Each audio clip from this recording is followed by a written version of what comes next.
All right. Since I freaked out on the last segment, who's our guest today? Did a great job, Dave. I thought you Hang in there. Happy Valentine's Day. Thank you. You too. Our next guest is the incomparable and fantastic Amanda Suffecool. How are you, Amanda? I am well. Thanks for having me. You bet. Now, Amanda, you're from Ohio, and you're one of the hosts of Eye on Target Radio. Eye on Target Radio is a nationally syndicated show, and you can find it on all major podcasts. You can also find it by going to their website, which is eyeontargetradio.com, right? Well, you're missing the word the. Eye on the target. Oh, I'm sorry. On the Target Radio. My apologies. Eye on the... Sorry, Dave got me all worked up No, about Valentine's Day. It says the. It does. eyeonthetargetradio.com. So tell us about the show. Well, it is a gun show. Imagine that. Second Amendment. We talk concealed carry, Second Amendment, all different. Anything from the history of the gun to ballistics to the cool people who are doing stuff all over the country. Because man, there are so many Second Amendment advocates just in different places that need to be featured because the work that they're doing is so important. Yeah, well, you're one of those cool people, which is why we wanted to have you on the show today. Yeah, and hey, and Amanda, can you imagine trying to start a gun show in California? I cannot. When you guys said this is what you were doing, I was like, this is so cool. It was really funny when we started and we got picked up for national syndication. We got picked up. Our very first states were Washington and Oregon State. Wow. And I was like, this doesn't make any sense to me. Well, you know what's crazy? I've said this a lot. People, I say this just about every week, but in California, 30 years ago when I got here in the late 90s in California, that's where everybody was headed, Amanda. They said, we're leaving crazy California. We're going to Washington and Oregon because of gun rights. Mm-hmm. Can you imagine that? I mean, 30 years ago, that was the land of milk and honey when it comes to guns. Not anymore. Mm-mm. Not anymore. Not anymore. Exactly. So you're in Ohio. What's it like in Ohio? What are the gun laws like in Ohio? Ohio is kind of a moderate gun law state. We have open carry. We have concealed carry. Our legislature right now is talking about putting in and making the state a Second Amendment sanctuary state. So any bill or law that they deem to be unconstitutional on a national level will not be enforced in the state. So that's what is coming up right now for testimony. And we are on the docket for a constitutional carry. So Ohio typically works on something 3 or 4 years in a row where they get it close and then they back up and they get it close and they back up. But I think we're getting pretty close on these guys. So that sounds slightly better than California. Yeah, and we don't want to hear you say anything about us sending everybody from California to Ohio. Yeah, I know. No, here's the deal, is I want to say thank you to you guys for holding the line, because if you weren't there and doing what you're doing, then all that crazy just starts spreading across the country. So there's got to be some brave people that hold the line where it's not comfortable to hold the line. Well, we've been doing this 4 years, and you're right. It's not easy because we are definitely in the minority, but we all believe in what we're doing, just like you do, and we're not going to quit. And that's the right thing. We just got done because our show just ended. 15 minutes ago. And so we just got done talking to Teresa Einacker from the CNJFO. So this is the Citizens for New Jersey Firearms Owners, and telling me the level of crazy that's there in their state. And once again, I'm like, hold the line. Yeah, really. Please. Yeah. That kind of a thing. It's just crazy. So what's your background with guns? Well, I've got a pretty darned eclectic background. My father was a collector. My mother taught hunter safety. My grandfather shot trap in the circuit. So my earliest memories of going over to visit my grandfather was we would go to the range. He'd give us each a pillowcase and make us pick up wads out of the range so that he could reload, because this was in the time before plastic wads were available in shells but not yet available for commercial sale. Oh, wow. And he gave us the pillowcases because we were shorter. And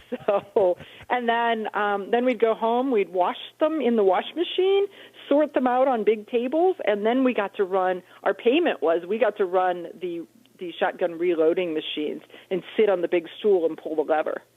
Wow. What a great family. That is. telling you. So how did that turn into the radio show? How did you how did the radio show start? Did you continue on with your How long you been on air? interest in guns as an adult, or?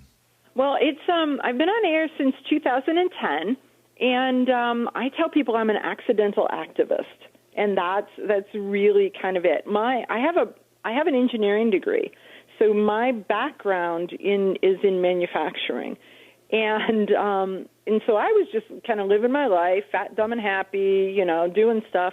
When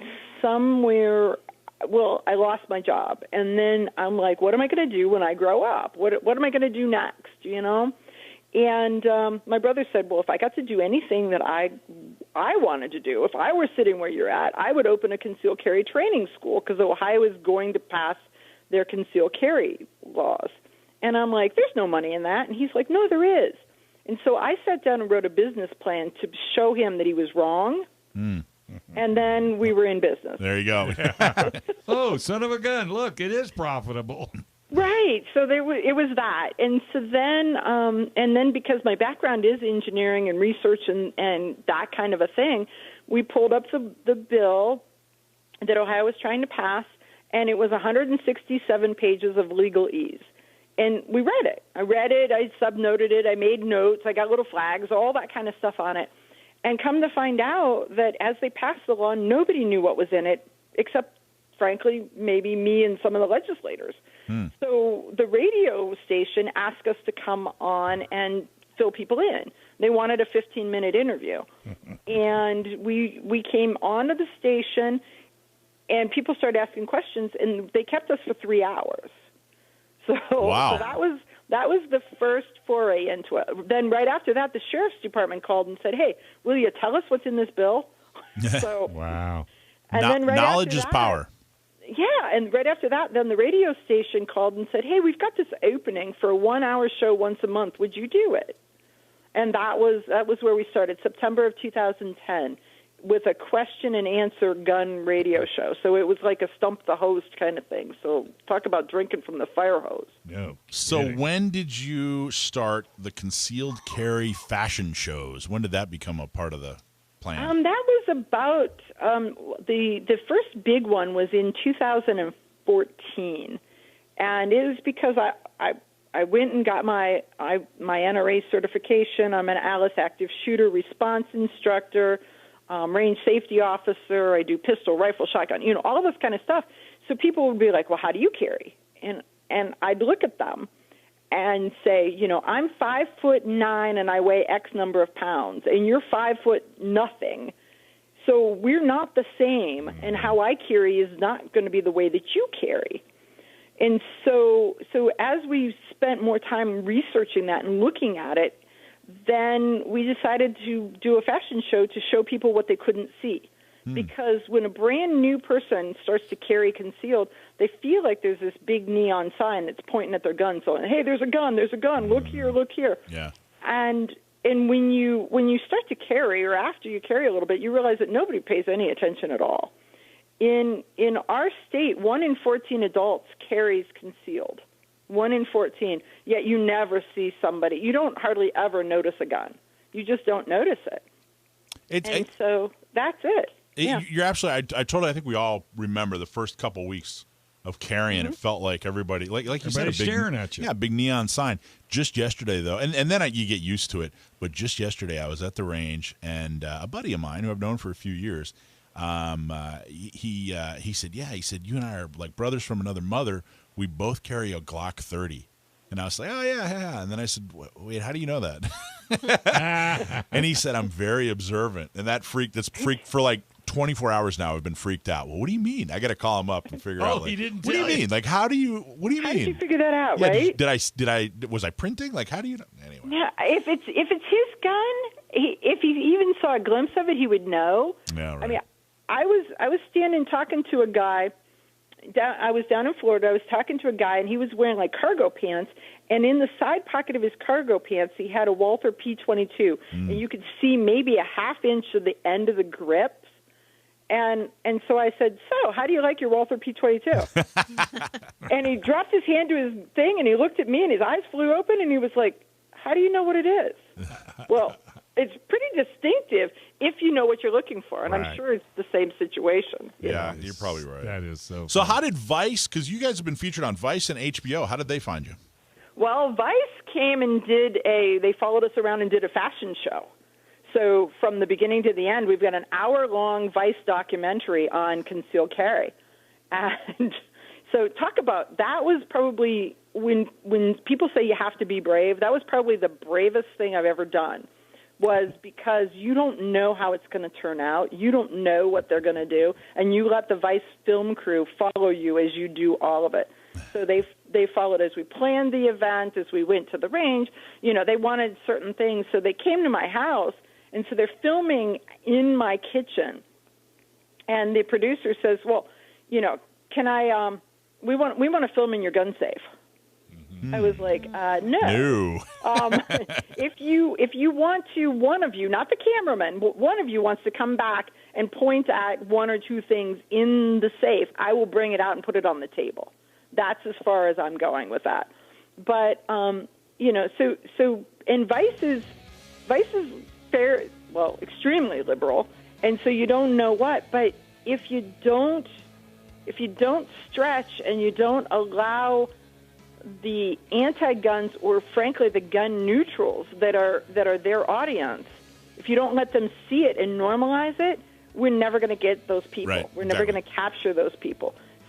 So it was like, okay, I'm going to take a shot at this, and I'm going all in. I hate to cut you off. We're gonna take a quick break, and then we're gonna have you right back on. All right, we're coming back with our guest, Amanda Suffecool. How you doing, Amanda? I'm doing well. So this is pretty cool. Listening to all your commercials from the California side, they're so unique to different parts of the country. You know, It is cool, and it's a cool show, and you know it goes out all over San Diego. But then we also broadcast it, especially over YouTube. To Riverside, all over the world. But all over the world. We also have organizations in Orange County. There's Orange County gun owners, Riverside County gun owners, San Bernardino County gun owners, and then, of course, San Diego County gun owners. In fact, listening right now, shout-outs to Dr. Exotic and Ike Puente, who are watching us on YouTube right now. So we're here with Amanda Suffecool. Did I say that right, Suffecool? Suffecool, yes. Okay, excellent. Suffecool, is that Italian? No, it is a Pennsylvania Dutch version of a German name. Okay. So it came to America and then got changed. It's kind of one of those. Happens all the time. I like it. You should. That should be like the motto of the show. That like the tagline for the show should be something like, "I am the Target Radio Show. It's not just cool. It's Suffecool." How great would that be, right? That would be that's a unique one. Yes. Yeah. So how many? So you're on every week? Yeah, 2 hours, 5 to 7 p.m. Eastern time. All right. So here at Gun Owners Radio, it is Gun Safety Month, and so I wanted to ask, what is your biggest gun safety tip? A good holster, so that you can take the holster with the gun in it, turn it over, shake it, and the gun stays in it. Because so many guns, when you're concealed carrying, end up in the toilet. Are we talking from experience here? We owned a gun shop for a while, and people would bring us guns that needed cleaned, and they said they were wet. And that's all they'd say. Right, and you're like, okay, was it before you took a seat or after? And it hasn't been raining for 3 weeks, right? Right. Yeah, it's a clue. That's That's called a a clue. dead clue. Oh, my. Jeez, that's kind of creepy. I charge an extra $5 for that. I'm sorry. That one, it just drops into the ultrasonic cleaner first off, and then Darn we'll right. to disassemble. Yeah. All right, we're going to pivot away from gun safety. So you're Yeah, hurry. you're also the executive director for Realize Firearms Awareness Coalition. Tell us what do you guys do?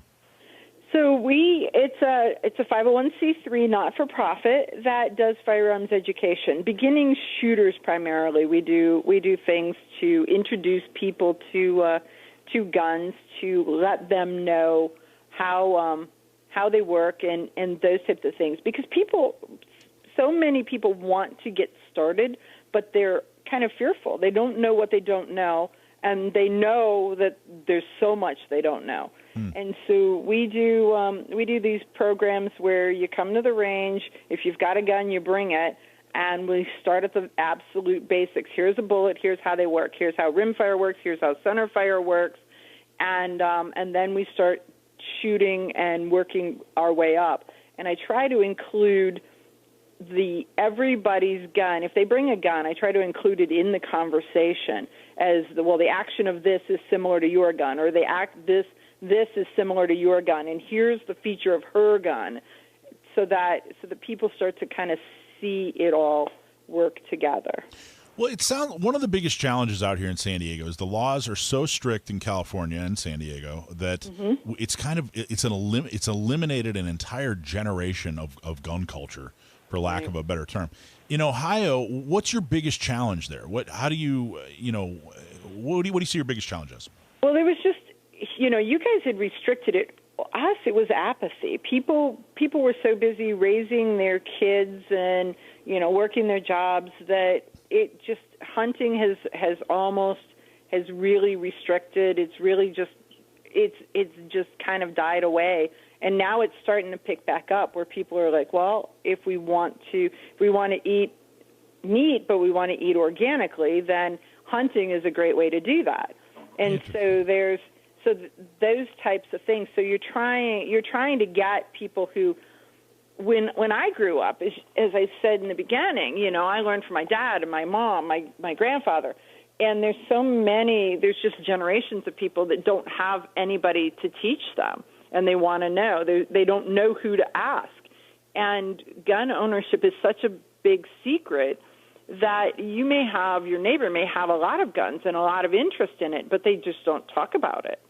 And so trying to connect the dots and connect people so that they can get the information. That's kind of what Realize does. It's interesting hearing that from California. That seems to be. I would think that was exclusively from states like California and New Jersey and these horrible gun law states. But it's interesting to hear that goes on even in fairly gun-friendly states. So talk to us about activism. I know you're a part of the DC project. How rich an environment is Ohio when it comes to Second Amendment activism?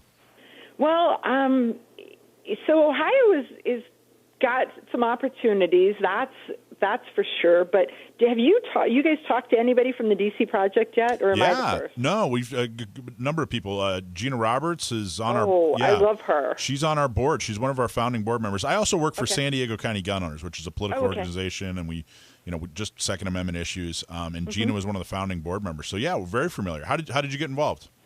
Well, I got involved because Diana Muller, the founder, had asked. She'd called me. We were both in the running for this TV show, and so the producers had been talking to both of us individually, but had connected us because they wanted a show where they could just follow people around that was gun related. But they finally, in the end, said that both Diana and I were too boring because they wanted the show to end with a crescendo of some sort. And we're like, we're gun people. We don't like crescendos. That means you build up suspense to something happening, and whatever that is, we probably don't want it to happen. So Di asked me if I would get involved with the DC project. She says, I've got this idea. Would you like to be involved? And I was like, I've got so many different things going on. I've got Realize, I've got the radio, I've got a day job. I'm going to have to say no. And then my radio partner is like, are you out of your mind?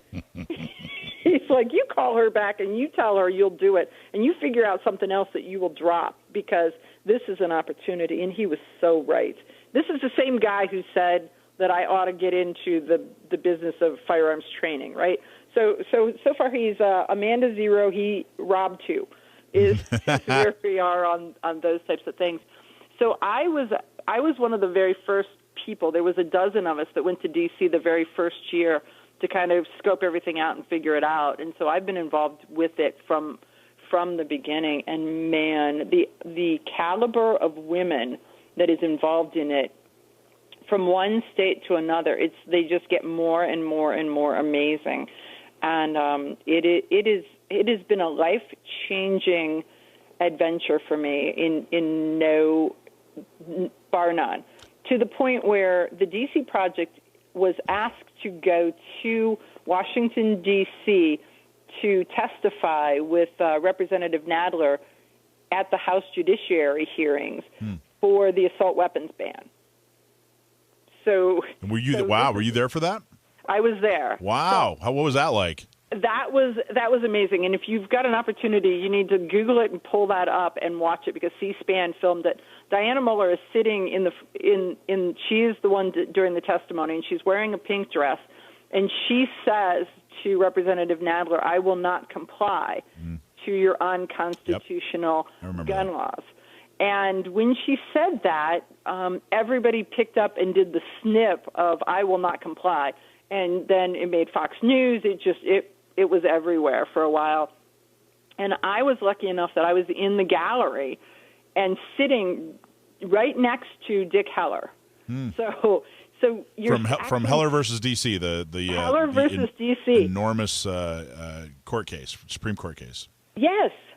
So there's Dick Heller and me sitting in the gallery, and then one of the representatives refers to Heller versus D.C. and then gives a nod to Dick Heller. I mean, it's just, you talk about living history. It was amazing. That's cool. That's very cool.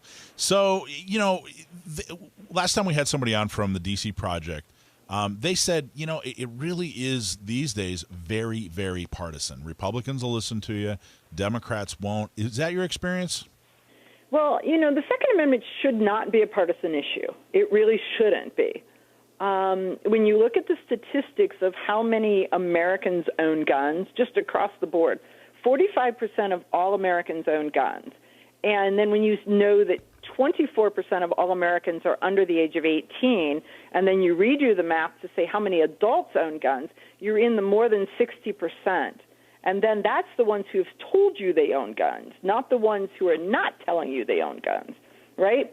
So you start to look at all of that. Then you look at the Democratic platform that says guns are bad and we're going to limit them. And it's like, you're talking about, you look at the statistics, there's a lot of your people, a lot of the Democrats who own guns. They're not an anomaly. Yet the Democratic platform has decided that this is a hill they want to die on. Right. Well, can't thank you enough, Amanda Suffecool. By the way, you know who was listening to our whole interview on YouTube was Johnny B. Do you watch that guy on YouTube? No, I do not. Oh, you got to check out Johnny B. He's the best. He's hilarious. He's listening to the whole conversation. Thank you so much for all that you do, Amanda. Please check out her show. She's on, give your website one more time. EyeOnTheTargetRadio.com. And that's the easiest way to listen to you? You're on podcasts and all that? Yep, all that. Right. Well, again, she's not just cool, she's Suffecool. I like that. I like it too. I hope you use that. All right, folks. Well, we're going to take a quick break. This is Gun. Thanks for watching this clip from Gun Owners Radio. You can watch us live every Sunday from 4 to 6 p.m. California time, right here on our YouTube channel, or if you're in the San Diego area, you can listen to us on 1170 a.m. We're also available on your favorite podcast platform for free. Don't forget to like and subscribe so that you can help restore and protect the Second Amendment, not just in California, but across the country.